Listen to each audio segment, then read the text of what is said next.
All right, welcome back again. I'm John Pothast, Superintendent for the Humboldt Unified School District. I have a few guests with us today that we're going to talk about bond and override issues. Our first guest is Dave Capka. He is the coordinator for the CTE, the Career Technical Education Program for the school district. Welcome, Dave.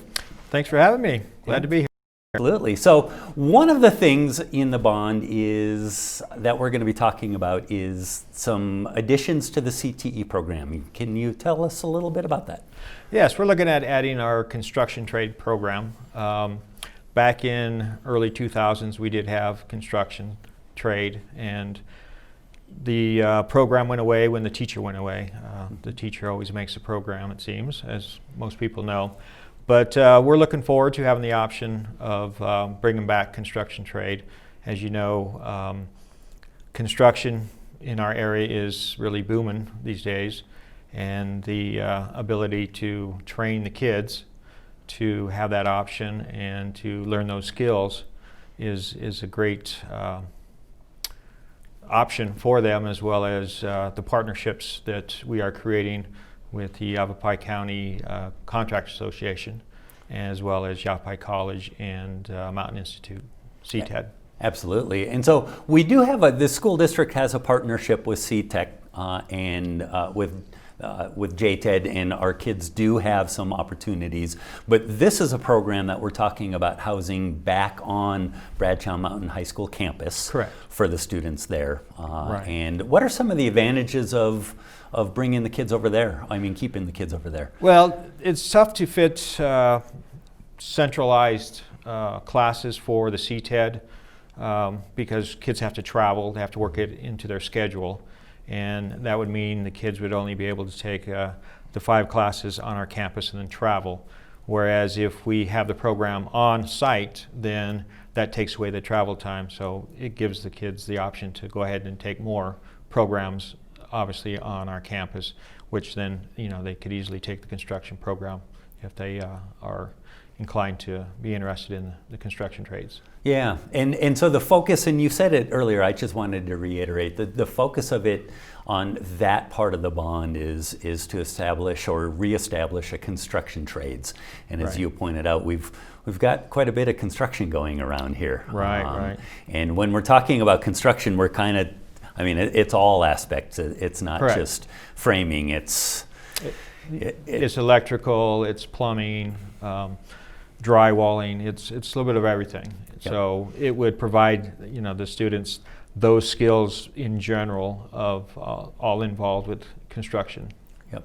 And so definitely, you know, our kids being exposed to that and having that opportunity, but then, you know, the possibility of those kids in turn be able to go and support our community, because the construction trades have a labor shortage. Correct, yes. And right now it seems a lot of the local contractors are having to, you know, go outside of the area to find laborers, whether it's down in the valley or wherever, that we can, you know, keep our local kids local. You know, they don't have to go down the valley to find jobs.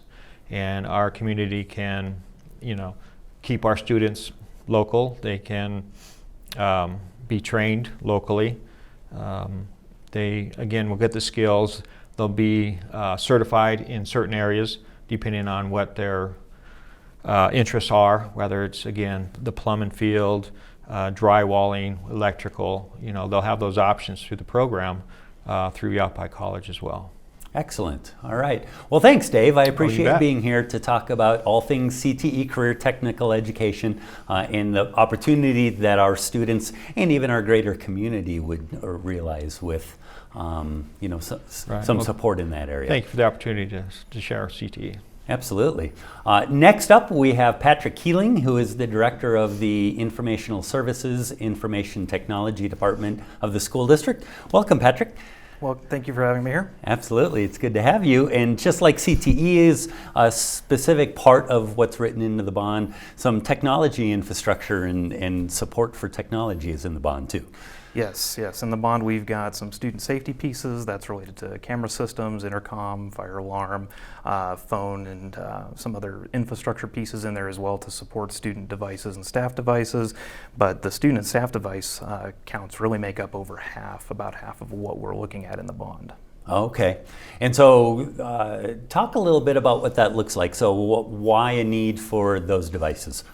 Well, right now, the district has enough devices for 58% of our overall students to simultaneously be on a device that's not a desktop, it's a mobile device.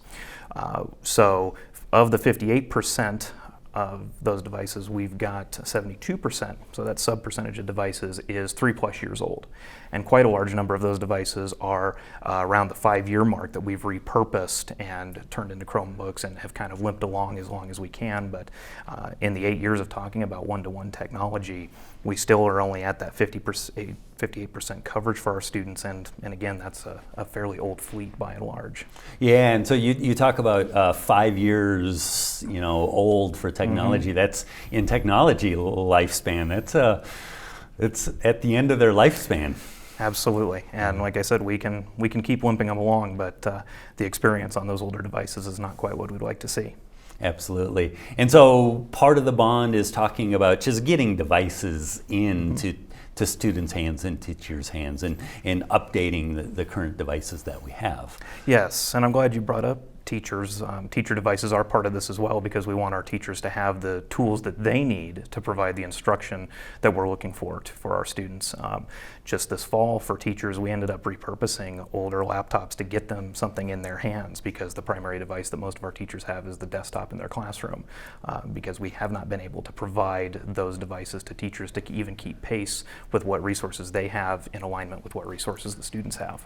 Absolutely, and in what we've been experiencing for the last quarter, that's been a pretty tall order and a pretty big move when you consider the fact that a lot of our teachers didn't have the technology at hand to move into the remote learning that we've been doing. Absolutely. Yeah. And to facilitate that, we had to use devices that, for all intents and purposes, had been pulled off of our campuses because they were of a certain age where we didn't feel they were necessarily providing the experience we wanted to provide.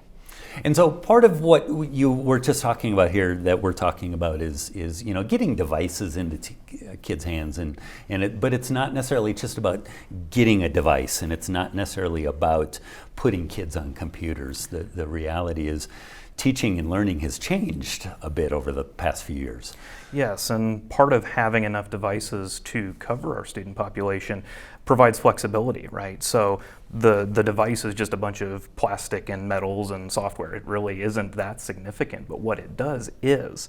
And the way that we are set up now with only being able to cover just over half of our students, it doesn't provide flexibility for students to use devices when it's best, when it's needed. It almost makes it a little more rigid, where teachers have to plan further in advance and really want to make use of those devices when they have them in their classroom, because they don't have them in their classroom every day. But we want to provide that flexibility for things to be used when it's absolutely best for the lesson, even if that's not the primary part of the lesson. Great, and I know the district has been working the last couple of years on personalized learning, and the idea of personalized learning is it's redefining teaching and learning, and part of that is giving some ownership to students to choose. The reality is kids are learning all the time, not just from bell to bell during school, but we all know that kids are learning 24/7, and part of personalized learning is harnessing that, right. And helping guide. Sometimes it's not the best learning, and so it's teachers helping guide what is good learning, and having access to technology supports that. Absolutely, and it gives the teachers and the students to determine when and where that gets used as it's most beneficial to the learning of each individual student. Excellent. Well, so that's been a conversation. Dave, thank you for being here. Patrick, thank you for being here. Those are two of the pieces that we're talking about when it comes to the bond, part of what we're doing with the bond and override election. Next up is going to be Patty, and she's going to talk about what it is that we're talking about with the override side of things. Be right back.